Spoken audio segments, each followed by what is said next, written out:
코로나 바이러스의 어려움을 뚫고 이 안아주심의 본당에 나오신 여러분들을 아무도 그냥 돌려보내지 말기를 바랍니다. 하나님께서 찬양하는데 비록 내게 보이지 않아도, 비록 느껴지지 않아도 하나님은 새 일을 행하시는 분이신 줄로 믿습니다. 근데요, 그냥 가만히 앉아 계시지 않고 다들 비록 내게 보이지 않아도, 능력이 떠나간 자가 능력 회복하게 하시고 치유와 회복을 주시기를 바랍니다. 저는 지금 스가랴서라는 이 큰 참 은혜의 태산줄령을 앞에 놓고 기도하는 제목이 있습니다. 말씀의 이른 비와 말씀의 늦은 비의 풍요함을 사각지대가 없이 온 성도들이 경험할 수 있도록 제가 스가랴의 말씀을 수종들면서 기도하는 제목이니 여러분 한 번도 이 말씀의 풍요함에 벗어난 자가 없기를 바랍니다. 오늘은 제가 회복의 플랫폼에 대해서 말씀을 드리는데 지금 우리가 살고 있는 이 삶의 현장, 또 코로나 이 모든 바이러스 사태 이런 것들을 보면서 제가 하나 기독교 역사나 또 세계 역사를 보면 큰 질병 이후에 부흥을 주셨습니다. 유럽의 패스트의 그 참혹한 패스트 이후에 하나님께서 종교개혁의 횃불을 주신 것입니다. 부흥을 주셨습니다. 한국도 130, 140여 년 전에 선교 초기에 우리나라에 많은 질병들이 넘쳤습니다. 그래서 선교사님들이 와가지고 풍토병을 많이 앓았는데요, 그때 우리 한국에 있었던 병들이 여러분 장질부사 들어보셨어요? 그 장티푸스의 우리 한국식 병 명칭이고, 또 콜레라가 뭔지 압니까? 호열자 뭐 이런 거 있어요. 장티푸스, 장질부사와 호열자가 만연한 그 어려운 시기에, 그 질병의 시기에 또 스페인 독감이라고 그래서 20세기 초반에 그 큰 질병이 지나가고 난 다음에 한국에 하나님께서 큰 부흥을 허락하여 주셨습니다. 그 이유는 우리가 질병 앞에서는 우리가 다 겸손한 자가 되는 거예요. 겸손하게 될 때 하나님께서 부흥을 주실 것입니다. 저는 기도합니다. 이 코로나 바이러스 사태 이후에 우리 공동체 한국교회 다시 한번 V자 회복의 새로운 표준을 우리가 확보하게 하여 주옵소서. 그리고 저는 기도합니다. 이 코로나 바이러스 사태 기간 동안에 이 스가랴서 강해를 마칠 때까지는 주님 실제적으로 물리적인 백신도 나오게 하여 주십시오. 치유의 백신. 그리고 영적인 백신을 확보하게 하여 주셔서 이 마칠 때쯤엔 우리가 한국교회가 다 한번 잔치하면 좋겠어요. 거룩한 은혜의 잔치가 가정적으로, 교회적으로, 시대적으로도 일어나기를 간절히 바랍니다. 제가 지금 회복의 플랫폼이라는 말을 붙였는데, 플랫폼이라는 말은 어떤 정거장이다, 무슨 승강장 이런 뜻이 있죠. 제가 2006년도부터 이 내용을 계속 한국 교회는 이제 글로벌 사역을 위하여 플랫폼 사역이 돼야 한다, 계속 제가 말씀을 많이 드렸는데 뭐 그걸 인식하는 분도 있고 그렇게 하지 않은 분도 계시는데, 플랫폼이라는 말은 신도림역이라든지 또 서울역이라든지 사당동 같은 이 환승역 있잖아요. 그런 식으로 수많은 사람들이 이렇게 참여하는 어떤 환승하는 그런 운동장과 같은 개념, 또 잔치의 멍석과 같은 개념, 그리고 어떤 무슨 일을 시작할 때에 새로운 출발점과 근거지가 된다, 이렇게 말씀도 할 수 있고, 이걸 좀 정리하면 플랫폼이 뭐냐면 돌아와서 회복되어 다시 시작되는 지점이 플랫폼이 되는 것이에요. 그러니까 이번 이 스가랴 강의하는 동안에 돌아와서 다시 회복되는 지점을 확보할 수 있도록 개인적으로, 공동체적으로, 시대적으로 은혜의 생태계가 확보되기를 바랍니다. 이 스가랴서를 제가 강의를 준비하면서 많은 에너지가 들었어요. 그리고 주일 낮에 이 스가랴서를 강의한다는 것은 영광이자 특권이지만 진짜 부담이구나. 왜냐하면 성도들 가운데 스가랴가 누구냐 아는 분이 거의 없어요. 예수님 제자인가? 그리고 스가랴서가 어디 있는지를 정확하게 찾는 분이 여기 많지 않을 거예요, 아마. 제가 여러분들을 너무 이렇게 그렇게 하는 겁니까? 스가랴서 어디 있어요? 말라기, 구약의 말라기 제일 마지막 바로 전이 스가랴 말라기입니다. 그러니까 참 이런 익숙하지 않는 내용들이에요. 이 내용들 좀 어려운 것인데 이 내용들을 여러분들과 같이 한다는 게 특권이자 영광이지만 사실은 부담인데 그 부담임에도 불구하고 이 스가랴서를 하게 된 몇 가지 이 스가랴서에 대한 토대라 할까, 이제 한 세 가지를 제가 갖고 이 시작을 하는 거예요. 첫째는 구약과 하나님의 말씀에 대한 말씀의 영광과 전통과 말씀의 자양분을 저는 믿습니다. 영광스러운 구약의 말씀에 아름다운 전통이 있는 것입니다. 저는 이 스가랴서를 처음에 82년도에 제가 미국 신학교를 다니면서 당시에 닥터 찰스 파인버그라는 분이 계시는데 이분은 주이시 랍비였어요. 유대인 랍비인데 랍비가 우리 복음주의자로 이렇게 개종을 하고 이렇게 한데, 그러니까 주이시적인 어떤 그 유대적인 전통에 아주 풍부한 분이었어요. 근데 그분의 아들들도 미국의 트리니티 신학교의 조직 신학 교수 폴 파인버그, 존 파인버그 같은 식으로 아주 그 집안이 그런데 그분에게 이 말씀을 제가 배우면서 너무 제가 영광스러웠어요. 다 영어를 너무 잘해가 다 이해하는 그런 것도 아니었지만 하나님의 그 영광스러움 앞에 스가랴에서 말씀하시는 The Day of the Lord, 여호와의 날이 임하기를 바랍니다. 여호와의 날, The Day of the Lord, 그 Lord라는 말을 그걸 본래는 그 여호와라는 말인데 그 우리는 그냥 주님 정도가 아니고 여호와 하나님, 만군의 여호와 하나님, The Day of the Lord. 그래서 제가 이 말씀을 준비하면서 하나님 아버지, The Day of the Lord, 영광스러운 하나님의 날, 영광스러운 만군의 하나님의 영광스러운 하나님의 날이 우리 온 성도들 가정가정마다 임하게 하여 주옵소서. 그런 어떤 아름다운 구약의 전통과 자양분이 있기 때문에 어렵지만 이걸 시작할 수 있는 계기가 되었고, 두 번째로는 우리가 지금 직면한 우리 환경 때문에, 우리가 직면한 우리 상황 때문에, 무슨 말이에요? 우리는 지금 4차 산업혁명 시대에 우리가 살고 있는 것이에요. 한 번씩 제가 말씀드렸지만 3차 산업혁명 시대는 우리가 많이 부족함이 있었고 정보전쟁에서 우리가 고통도 많이 당하고 그렇게 했지만 4차 산업혁명 시대에 새로운 반응과 각오가 여기 있어야 되겠다. 하나님 아버지, 4차 산업혁명 시대에 가장 걸맞는, 가장 잘 접목되는 그런 은혜가 있게 하여 주옵소서 하는 그런 마음으로 이 스가랴서를 같이 이렇게 접목하는 마음으로 준비를 하고 있고, 세 번째로는 우리는 신앙생활을 하고 우리가 사역을 하다 보면 또 섬기다 보고 주님을 섬기다 보면 우리에게 나름대로 역할 모델과 신앙 모델이 필요합니다. 저에게도 사역적 스승이 있고 목회적 스승이 있고 또 간접적으로는 또 찰스 스폴존 같은 목사님은 어릴 때부터 저에게는 책을 통해서 있지만 저에게는 간접적 스승이 되었는데, 최근 한 2, 3년 동안 제가 주목하는 인물이 한 분이 있었어요. 그분이 뭐냐면 아브라함 카이프라는 네덜란드의 신학자이자 목회자이자 정치가이자, 그 아브라함 카이프는 네덜란드 수상을 했고 또 교육자, 화란의 제일 유명한 대학 중에 하나가 프리 유니버시티라고 있는데 자유대학을 창설한 분이고, 또 그분은 언론인이고 16,800개의 아티클을 쓸 정도로 그렇게 그 언론인이었고 교육자, 철학자, 신학자, 목회자, 정치가이자 예술가였고 렘브란트를 아주 잘 아는 그런 예술가 중에 한 분이었습니다. 그러니까 이 아브라함 카이프를 통하여 네덜란드가 소위 영역 주권, 내 삶의 어느 한 곳도 하나님의 통치가 미치지 않는 곳이 없다는 그런 어떤 신학적 바탕을 가지고 네덜란드를 반석 위에 세우는 역할을 하게 되었습니다. 따라서 오늘날 진영 논리가 난무하고 우리 극복이 안 되는 이런 상황 가운데 이 아브라함 카이퍼의 어떤 신앙과 사상과 방향들이 스가랴와 함께 잘 접목이 될 때에 하나님께서 우리 개인과 우리 공동체와 이 민족을 향하여 새로운 길을 열어주실 줄로 믿는 것이에요.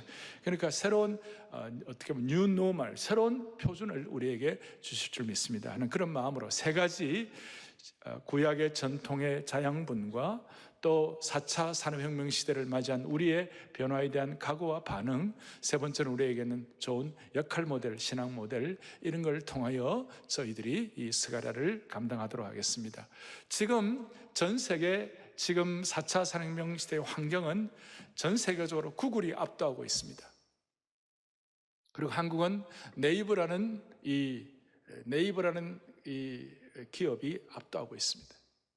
우리가 기계공학적으로 또 하드웨어 이런 입장에서는 네이버나 구글을 결코 우리가 어떻게 할 수가 없어요. 너무나 큰 영향력을 갖고 있고, 지금 전 세계가 이 4차 산업혁명 시대에 빅데이터 이런 걸 가지고, 중국 같은 경우는 하웨이 이런 거 있어가지고 이런 용어가 있어요. 정보 전체주의, 소위 인포메이션 토탈리테리아니즘 이렇게 해가지고 정보 전체 해가지고, 여러분 연변 같은 데 가보면요 4, 5년 전만 하더라도 연변의 교통이 질서가 엄청 난폭하고 거기에 거칠었어요. 근데 지금은 너무 조용하고 순환양이 됐어요. 이유가 뭐냐? 중국 같은 데는 완전히 정보 전체주의가 돼가지고 조금만 교통 위반하면 바로 위에서 다 잡아가지고 바로 티켓 날리는 것이에요. 이런 상황이 되었어요. 이런 가운데서 우리가 하드웨어나 이런 것 갖고는 우리가 부족할 게 있을지 모르지만, 말씀을 통한 새로운 표정과 영적 회복을 통하여 생명력 있는 사역을 통하여 이걸 극복할 수 있도록 하나님 은혜 주시기를 바라는 것이에요.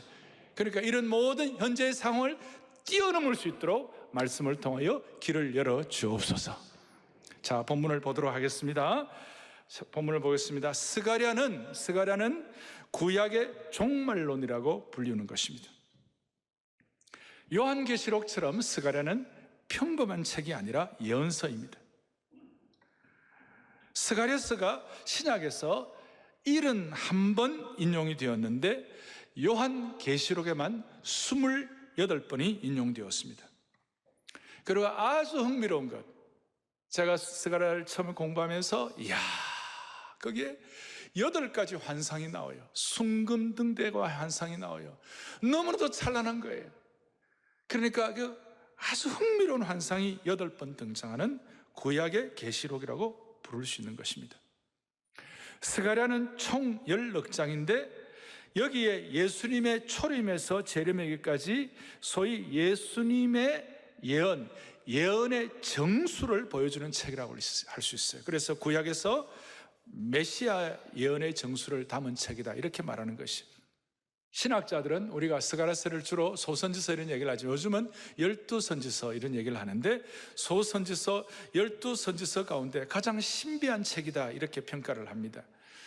16장에 불과한 스가랴서이지만 그 속에는 예수님께만 집중하는, 예수님의 이름이 여호와의 천사로 나오기도 하고 이런 거 있는데 예수님께만 집중하는 기독론, 소위 기독론, 두 번째로는 이 스가랴서에는 교회의 회복을 통한 교회론, 그리고 세 번째로는 인류의 종말론, 인류의 종말이 어떻게 될까 하는 종말론이 담겨 있는 것이에요. 스가랴서의 기독론, 교회론, 종말론이 담겨 있는 것입니다. 스가랴라는 이름은 구약에 자주 등장하는데 이 이름을 가진 동명이인의 이름이 27명 정도가 나옵니다. 그 이유는 스가랴라는 이름이 뜻이 좋아가지고, 스가랴, 영어로는 제크라이아 그러는데, 이 제크라이아라는 이름이 하나님이 기억하신다, 하나님이 기억하신다. 그래서 제가 이 스가랴 이름 맞추고 난 다음에 아이들 이름을 스가랴로 짓는 사람도 나오지 않을까 이런 생각하는데, 우리식으로 말하면 예수님의 은혜, 예언 이런 식의 이름이 되겠죠. 그래서 저는 스가랴의 말씀을 듣는 가운데 다시 한번 하나님이 우리를 기억해 주시기를 원하는 것입니다. 1절에 보니까 스가랴는 이또의 손자 베라가의 아들이라고 나왔습니다. 그의 할아버지 이또는 바벨론 포로기를 살았고 아버지는 포로기와 포로 귀한 시대를 살았습니다. 그래서 첫 번째 우리가 생각할 것은, 스가랴를 정리하면 스가랴는 회개와 회복에 대한 책이다. 회개와 회복에 대한 책이다. 아주 실제적인 회개에 대한 책이다. 무슨 말이냐면 스가랴의 회개는 옛날 얘기를 하는 것이 아니라 현재의 회개를 말하는 것입니다. 이스라엘 백성들이 70년 포로 생활 이후에 귀환해가지고 이제 스룹바벨 성전을 짓기를 시작하는데, 성전 건축을 방해하는 세력들이 있었습니다. 예컨대 사마리아 사람들이, 산발락과 도비아 이런 사람들이 아주 악하게 건축을 방해해가지고 그 건축을 하다가 16년 동안 성전 건축이 중단이 되었습니다. 그 건축 중단이니까 아주 낙심이 되어 있었어요. 건축 중단이 16년 동안 이어지니까 그것에 익숙해져 가지고 하나님의 집 재건보다도 자신의 집들을 꾸미는 것에 마음이 빼앗겨 있는 그런 상황이 되었어요.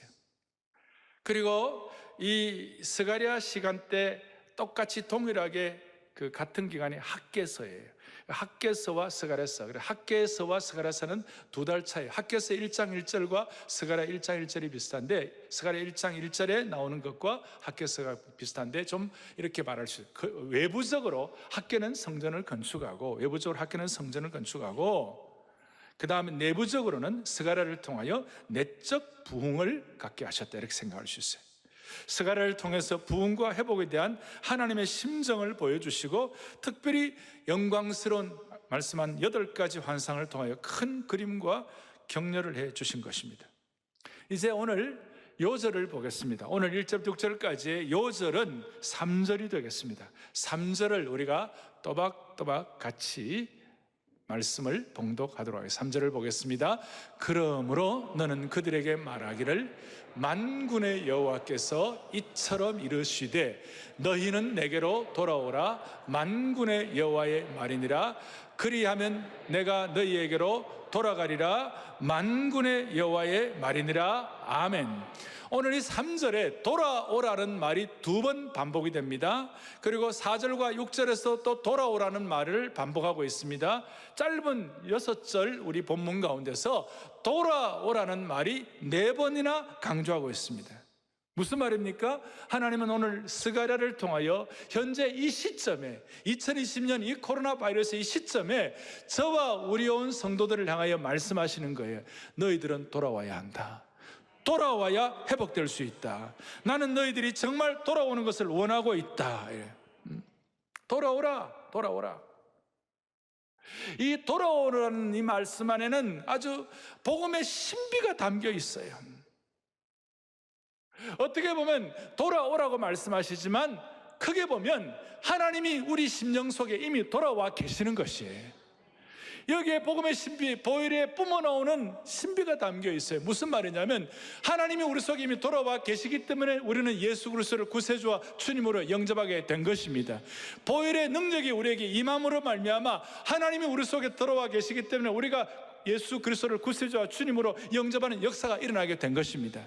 그런데 문제는 우리의 삶의 현장에서 매일매일 경험하고 닥치는 상황 가운데서 우리가 할 일은 뭐냐면 이미 돌아와 계시는 하나님을 통하여 우리가 주님 앞에 돌아왔지만 우리는 매일매일 또 주님 앞에 돌아가야만 하는 것이에요. 매일매일 이미 하나님은 우리에게 돌아오라는 초청장을 통하여 이미 우리가 주님 앞에 구원의 은혜를 받고 보혈 신학의 은혜로 우리가 주님 앞에 은혜를 받았지만 우리 편에서 볼 때는 지속적으로 주님께 매일매일 돌아가야 되는 것이에요. 이미 돌아온 선물을 우리가 받았지만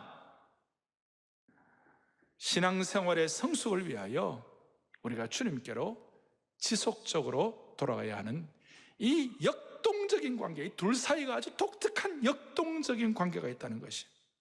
그런데 한 가지, 돌아오되 전제 조건이 있는 것이에요. 그 전제 조건이 뭐냐 하면 그것이 바로 4절이에요. 돌아오되 어떻게 돌아와야 되는가? 4절을 다시 한번 같이 보겠습니다. 너희 조상들을 본받지 말라. 옛적 선지자들이 그들에게 외쳐 이르되 만군의 여호와께서 이같이 말씀하시기를 너희가 악한 길 악한 행위를 떠나서 돌아오라 하셨다 하나 그들이 듣지 아니하고 내게 귀를 기울이지 아니하였느니라. 여호와의 말이니라. 아멘. 무슨 말이에요? 전제 조건이 뭐냐면 조상들을 본받지 말라. 조상들의 불순종을 본받지 말라. 조상들의 죄악에서 떠나라. 조상들은 내 말에 귀를 기울이지 않았다.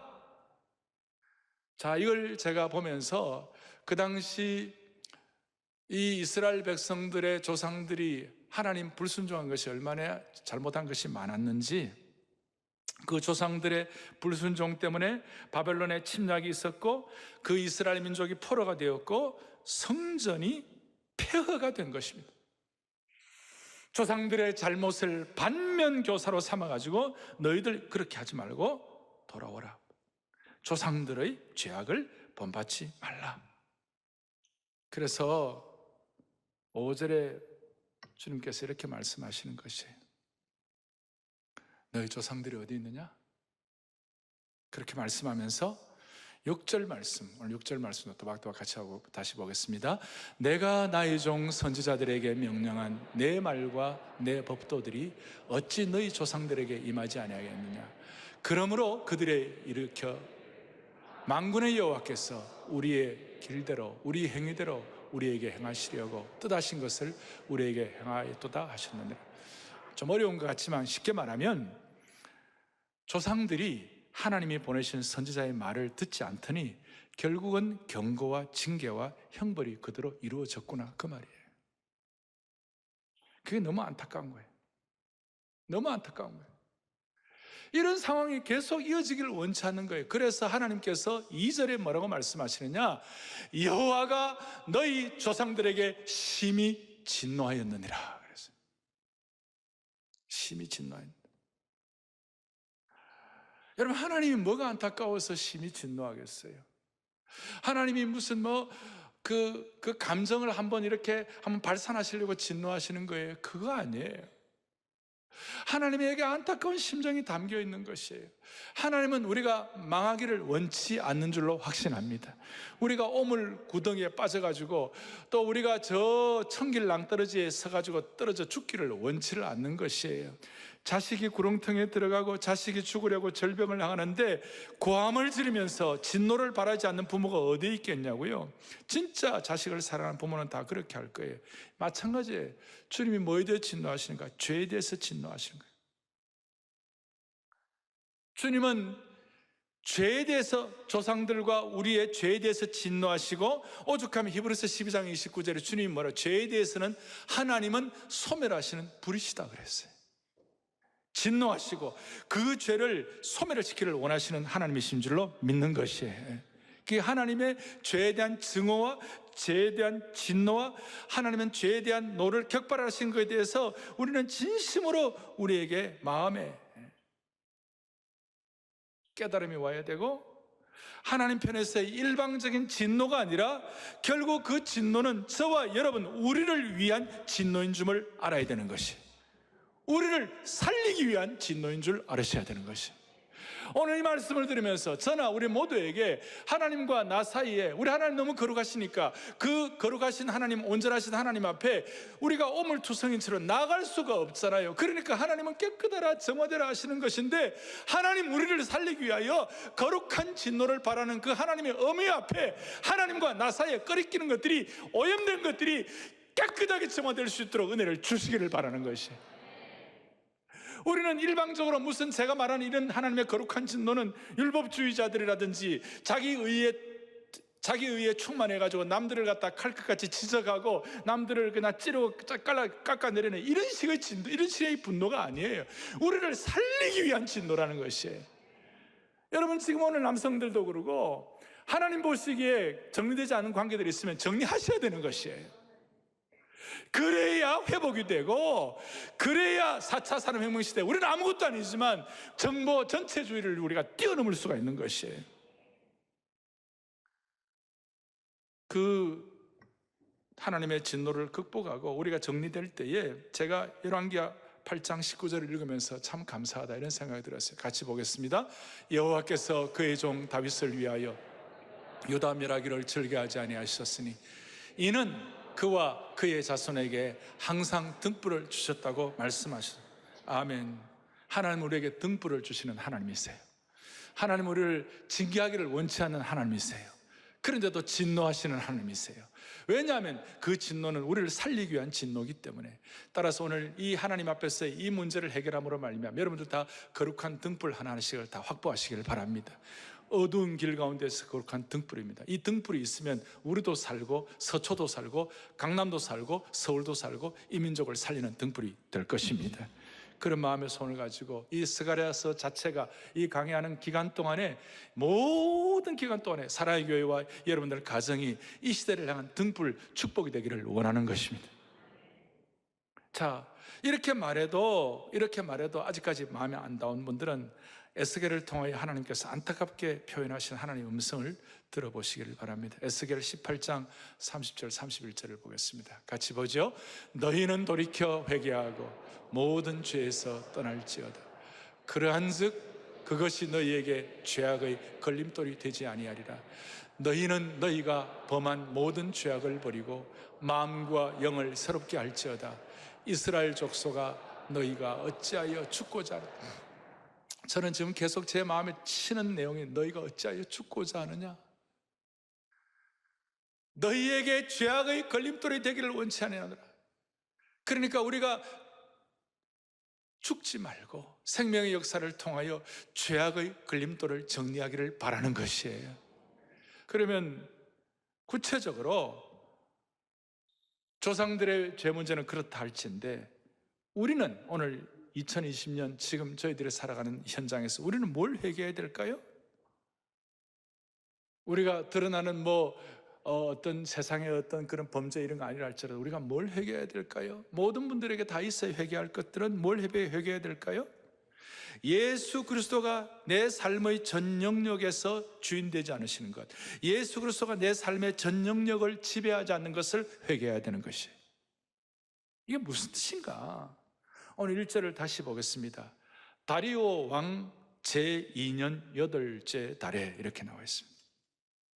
이 다리오 왕 제2년이라는 것은 오늘 스가랴 1장 1절도 그러고 아까 외부적인 성경적 중에 학개서 1장 1절도 이렇게 나와 있어요. 다리오 왕 제2년 6째 달에. 학개와 스가랴는 2달 차이에요. 여기에 뭘 말하는가? 그 시기는 다리오 왕 치세, 다리오 왕 통치, 다리오 왕의 연대표 시기였다는 것입니다. 그런데 그는 이스라엘 백성들 입장에서는 너무나 비참한 것이었어요. 왜냐하면 이스라엘 백성들은 하나님의 통치를 받았고 하나님의 통치를 받는 대리인이었던 하나님이 세우신 하나님의 왕들의 통치를 받았기 때문에 이스라엘 백성들이 멸망하기 전에는 여호사밧 치세 제 몇 년, 히스기야 치세 제 몇 년, 솔로몬이 통치하던 시기 제 몇 년 하는 이 시기가 이 불순종과 죄악의 범죄를 통하여 이스라엘이 왕들이 직접 통치하는 연대표가 사라져버리고 다리오 왕 치세 2년, 너무나 안타까운 일이 벌어지게 된 것이, 이스라엘 왕이 없었기 때문에, 이스라엘 왕이 없었기에 이스라엘이 망하고 이방인의 손아귀에서 치욕적으로 지배받고 있었어요. 여러분들이요, 이 이방인의 치세가 언제 끝나는가? 예수 그리스도께서 지배하는 그 순간 끝나게 되는 것이에요. 그러니까 오늘 우리는 어떤 부분을 주님 앞에서 정리하고 처리해 나가야 할 것인가? 하나님 아버지, 사랑의 교회에 속한 모든 성도들, 이 말씀을 듣는 모든 주의 백성들의 영적인 연대표가 다시 회복되게 하여 주십시오. 영적인 연표가 다시 회복되게 하여 주십시오. 무슨 말이냐? 북한은 지금 주체 몇 년이에요. 과거의 조선시대는 중국의 통치를 받고 있었기 때문에, 중국의 영향을 받고 있었기 때문에 조선시대 여러분들 모든 과거에 급제한 사람들이라든지 왕의 교지를 받을 때에 세종치하 몇 년, 숙종치하 몇 년 이런 거 없어요. 그 당시에 명나라의 영락 황제 몇 년, 나중에 이제 인조 이후에 청나라 통치를 받을 때 걸륭 황제 몇 년, 걸륭 몇 년, 가경제 몇 년, 광서제 몇 년, 이런 식으로 우리가 조선시대도 사실은 중국의 연표를 쓰고 있었어요. 일제시대 때는 메이지 혹은 소화 몇 년 이렇게 있었어요. 그런데 우리는 앞으로 사랑의 교회는, 한국교회 성도들은 완전히 우리의 연표를 새롭게 해야 되는 것이에요. 겉으로는 지금 과거에 박근혜 정권 몇 년, 혹은 또 뭡니까? 노무현 정권, 혹은 문재인 정부 지금 3년, 이런 식으로 겉으로는 드러나 있어요. 또 트럼프 치세 지금 4년, 시진핑 10년, 이런 식으로 다 있지만 여러분, 그것은 하나님 나라의 연표에 비하면 그것은 참고 자료에 불과할 뿐이에요. 겉의 형식에 불과할 뿐이에요. 우리는 하나님 나라 연표의 밑에 있는 사람들이에요. 우리는 하나님의 연대표, 하나님의 치세에 있는 하나님의 백성인 줄 아셔야 되는 것입니다. 저는 어릴 때부터 저희 부친께서, 현아, 너는 절대적으로 무슨 이렇게 사인하고 기록할 때에 그냥 2020년 몇 월 며칠 이래 쓰지 마라. 제가 이런 스가랴서를 시작하면서 이런 말씀을 진지하게 들은 이유는 단순히 주어가 아니라 우리는 하나님의 통치와 하나님의 영역 주권 아래에 있다는 것을 말씀을 드리는 것이에요. 다시 말씀드립니다. 트럼프 4년, 문 대통령 3년, 시진핑 10년, 엄격하게 얘기하면 그게 아니고 주후 2020년이 되는 것입니다. 주후. 이것이 우리의 신앙의 플랫폼이 되었으면 좋겠습니다. 다시요. 플랫폼이라는 것은 우리의 근거지, 환승, 운동장, 멍석, 새로운 생태계 다 포함되지만 오늘 우리 모두의 삶의 현장이 하나님의 연대표 아래 다리오 치세가 아니라 주후 몇 년의 치세가 됨으로 말미암아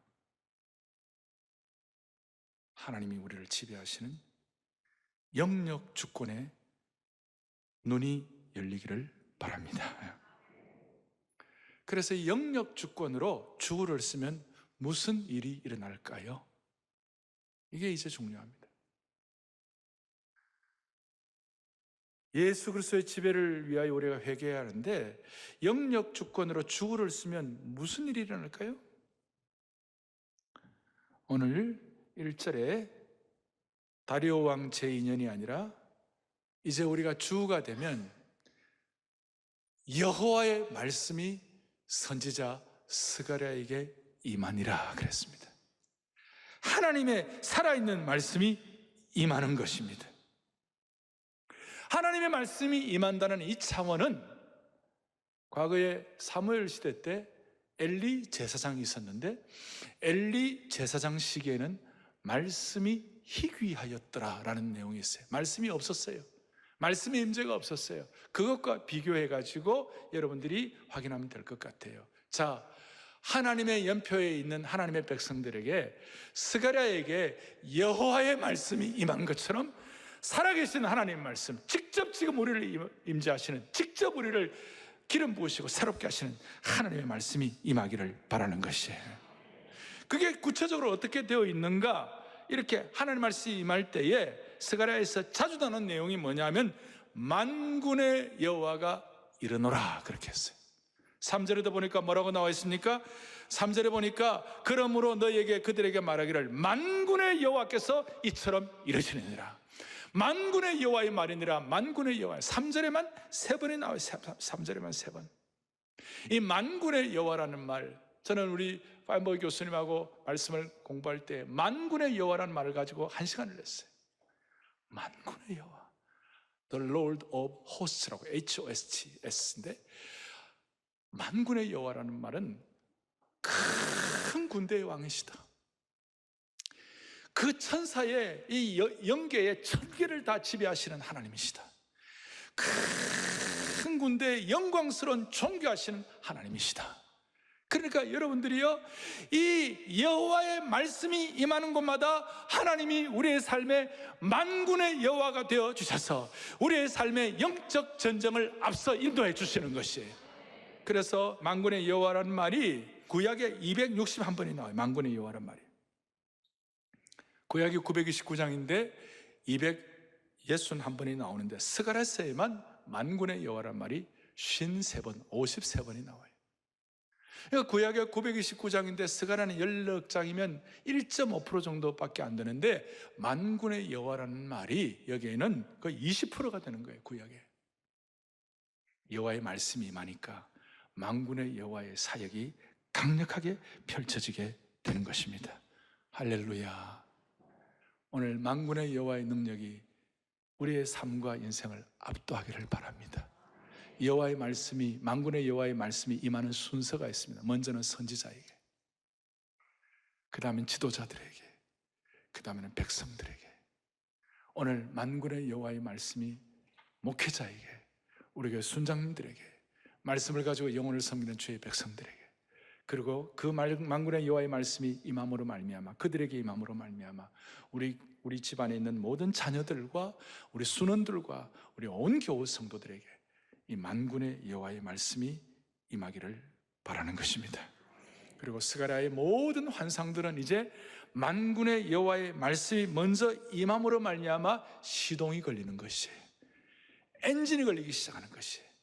스가랴에 나타난 수많은 환상들과 영광스러운 만군의 여호와의 말씀이 여러분들에게 깨달아짐으로 말미암아 여러분들의 삶의 회복의 차에 엔진이 시동이 걸리기를 바랍니다. 엔진이 가동되기를 바라는 것이 말씀의 시동이 걸리게 하여 주시옵소서. 저는 지난 40여 년간 사역을 하면서 제 삶을 돌이켜보니 하나님께서 무엇을 이루실 때는 그냥 되는 법은 없고 항상 먼저 오늘 만군의 여호와의 말씀을 먼저 주시고, 그리고 그 말씀을 붙잡고 강력하게 집중해서 기도하게 하시고, 그럴 때에 우리에게 베스트로 아름다운 방향으로 인도하시는 하나님이신 것을 저는 깨달아 알고 있습니다. 사랑하는 형제자매 여러분 한 분 한 분에게 만군의 여호와의 말씀을 주시고 이걸 붙잡고 기도하심으로 말미암아 여러분들의 인생에 새로운 엔진이 가동되기를 바랍니다. 만군의 여호와 하나님의 말씀이 임했다는 것은 이제 한 가지, 우리의 삶의 전 영역에서 하나님의 주권이 미치지 않는 것이 없다는 그런 뜻을 포함하고 있습니다. 아브라함 카이퍼는 만물을 통치하시는 그리스도께서 인류가 존재하는 모든 삶의 영역들 중 자신의 것이 아니라고 말씀하시는 영역은 단 한 평도 없다 그랬어요. 모든 영역에서 하나님의 통치와 주권이 임한다는 것입니다. 우리의 삶에서 손톱만한 영역조차도, 한 뼘조차도, 1인치조차도 하나님께서 통치하고 계신다는 것입니다. 그런데 이게 왜 이렇게 이게 소중한가 하면, 하나님의 영역 주권과 통치에 관해서 하나님은 어떤 이분법적 논리도 작동되면 안 된다는 것이에요. 예를 들어서 신앙 좋다는 분들이 99%는 하나님의 영역이지만 1%는 내 영역입니다. 이런 것들이 은근히 저와 여러분 모두에게 다 자리 잡고 있는 것이에요. 신앙 좋다는 분들 가운데 19은 하나님께 양보를 했으니 하나 정도는 하나님도 저에게 양보해 주세요, 이런 거 있어요. 아니면 8을 하나님께 양보했으니까 2-3개 정도는 하나님 제가 원하는 대로 살게 하여 주시옵소서. 그런데 주님은 아니야, 우주 속의 단 한 평도 하나님의 통치와 주권을 벗어나는 것은 없어. 이걸 가슴에 새기면서 스가랴의 엔진과 시동을 걸게 될 때에, 다시 얘기합니다, 정보 전체주의가 아무리 막강하다 할지라도 큰 군대를 통치하시는 하나님의 능력이 우리의 삶에 임할 때 하나님이 반드시 역사해 주시리라고 확신합니다. 그리고 이것은 어떤 우리 마음만 회복되는 것이 아니고, 스가랴 1장 17절인데요 같이 한번 보고 마무리하겠습니다. 또 보겠습니다. 그가 다시 외쳐 이르시기를 나의 성읍들이 넘치도록 다시 풍부할 것이라. 여호와가 다시 시온을 위로하여 다시 예루살렘을 택하리라 하라 하니라. 아멘. 어떤 영적인 부분까지 뿐만 아니라 나의 성읍들이 넘치도록 다시 풍부할 것이라. 지역적인 회복, 국가, 도시, 성읍, 시티, 모든 지역들이 회복되는 축복을 주십니다. 한국과 이 지역을 주님 회복시켜 주시옵소서. 그런 마음으로 제가 이번 주제가를, 옛날에 할렐루야 할렐루야 이 찬송이 있는데요, 거기에 돌아오면 회복되리, 돌아오면 회복되리, 모든 삶의 영역에서 주님 통치 이루어지리, 이런 주제가를 앞으로 할 것이고, 예수님 임재하소서, 예수님 지배하여 주십시오, 이런 참 마음의 소원을 가지고 그렇게 마음을 모아 주님 앞에 올려드리는 그런 주제가를 집중할 때 하나님께서 우리의 삶, 우리의 인생, 우리의 말씀이 회복에 대한 플랫폼의 출발점으로, 또 함께 참여하는 운동장으로, 또 새로운 표준으로 만들어 주시리라고 믿습니다.